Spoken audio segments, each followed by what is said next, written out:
안녕하십니까. 오늘은 북한의 미사일 도발과 우리의 대응에 대해서 말씀드리겠습니다. 북한은 지난달 3월 21일에는 서해상으로, 25일에는 동해상으로 각각 2발씩의 미사일을 발사했습니다. 미 국무장관과 국방장관이 방한해서 대북 정책 공조 태세를 협의한 직후였습니다. 북한은 지난 1월 당 대회에서 전술 핵 개발 방침을 공개했습니다.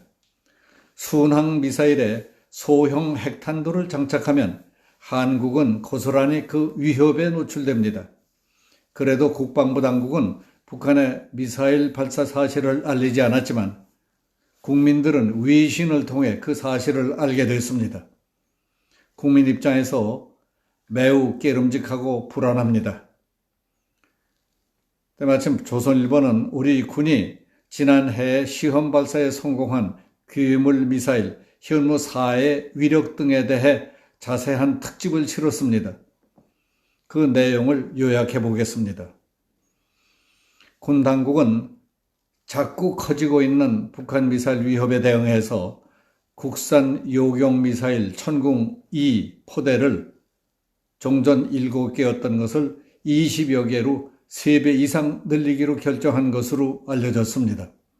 천궁-2는 국산 대공 미사일 천궁을 미사일 요격용으로 개량한 것으로 지난해부터 실전 배치하기 시작했습니다. 정부 당국의 한 소식통은 2일 현무4는 북한이 최근 시험 발사에 성공한 KN-23 개량형보다 훨씬 크고 무거운 탄두를 장착해서 파괴력이 더 강력하다고 했습니다. 북한은 KN-23 개량형에 2.5톤의 탄두를 장착했습니다. 그러나 우리 군 당국이 지난해 실험 발사에 성공한 현무4는 사거리 300km 기준으로 5톤 이상 되는 훨씬 무거운 탄두를 달 수 있는 것으로 알려졌습니다. 그러니까 수백 개에서 1000개 이상의 자탄을 살포하는 확산탄을 쓸 경우에 축구장 200개 이상의 지역을 초토화시킬 수 있다는 겁니다.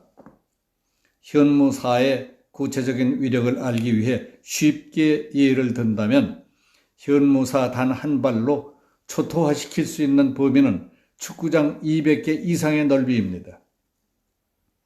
고폭탄 탄두를 달 경우에 김일성과 김정일 부자의 시신을 보관하고 있는 평양 금수산 태양궁전, 평양 유경호텔 등 북한의 초대형 건축물들을 한 발로 완파시킬 수 있습니다.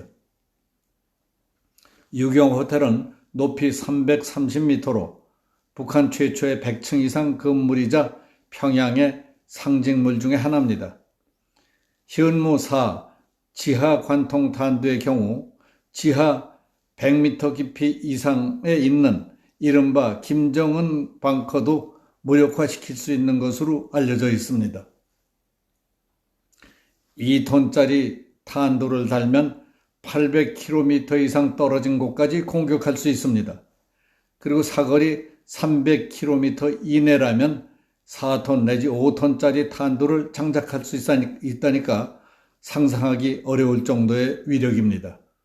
현무4는 지난 2017년 대륙간 탄도미사일 등 북한의 잇단 미사일 발사와 핵실험, 한미 미사일 지침 탄두 중량 제한 철폐에 따라 본격 개발됐습니다. 5톤이 넘는 탄두 중량은 단거리 탄도미사일에서는 세계 최고의 수준입니다. 현무4는 북한이 핵미사일 도발을 하면 고강도 보복용으로 사용하게 되지만 그보다는 김정인이 현무4의 위력에 겁을 먹게 해서 유사시 핵미사일 도발을 할 수 없도록 사전 억제를 하는 게 주 목적입니다. 북한은 아직 본격적인 요격 미사일이 없습니다. 따라서 현무4 등 우리 군의 탄도미사일 공격을 요격으로 막는 것은 불가능할 것이라고 평가됩니다.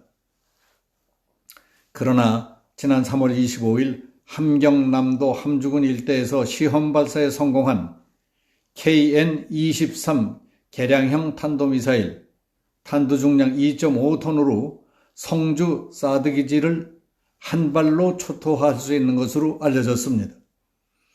북한판 현무사로 불리는 KN-23 개량형도 우리 현무사보다 위력은 떨어지지만 종전 북미사일에 비해서는 강력한 파괴력을 갖고 있는 것으로 평가됩니다. KN-23 개량형은 축구장의 약 150개의 면적을 초토화할 수 있어서 주한미군 성주 고고도 미사일 일방 방어 체계 기지의 6개의 발사대와 지원시설 등은 단 한 발로 초토화할 수 있는 것으로 분석됩니다. 지하 관통 탄두를 장착할 경우 지하 수십 미터를 관통해 파괴할 수 있어서 합참, 계룡대, 3군 본부 지하 벙커 등은 단 한 발로 쉽게 무력화할 수 있는 것으로 알려졌습니다. 군 당국은 북한의 KN-23 등 신형 탄도미사일과 초대형 방사포 위협이 새로 부상함에 따라 국산 요격 미사일 천궁-2 배치 규모를 크게 늘리는 등 미사일 방어 능력도 대폭 강화키로 했습니다. 군 당국은 당초 천궁-2 미사일 7개 포대를 배치할 계획이었습니다.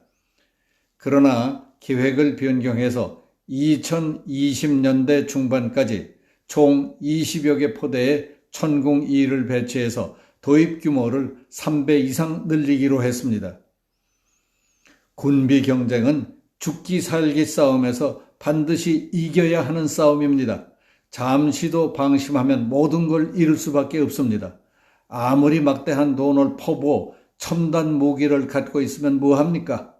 국민적 결의와 의지를 한데 모으는 지도력과 총력 단합하지 못한다면 모든 무기와 군사장비는 쓸모없는 고철이 되어버리거나 삽시간에 적의 수중으로 넘어가 적의 무기가 되고 맙니다. 지난주 서해 수호의 날 행사장에서 천안함 희생자 민평기 화사의 어머니 윤총자 할머니가 김정숙 여사에게 했던 말 한마디, 어제도 북한이 미사일을 던졌어도 대통령은 무엇이 무서워서 북한에 대고 말 한마디 못하느냐고 했던 뼈아픈 소리를 아프게 들어야 합니다. 그 말을 모두 가슴 속에 새기고 이 순간부터 정신 차리지 않으면 안 됩니다. 칼을 들고 들어온 강도에게 착한 척하고 고분고분하게 구운다고 될 것 같습니까? 침략자와 강도를 물리치려면 죽을 각오로 항거하면서 강도의 논리로, 힘의 논리로 압도해야 합니다. 칼든 놈에게는 총으로, 총든 놈에게는 대포로 맞서는 길밖에 없습니다. 바스락 소리만 나도 꼬리 내리고 마루 밑으로 기어들어가는 강아지처럼 굴면서 집을 지키겠습니까?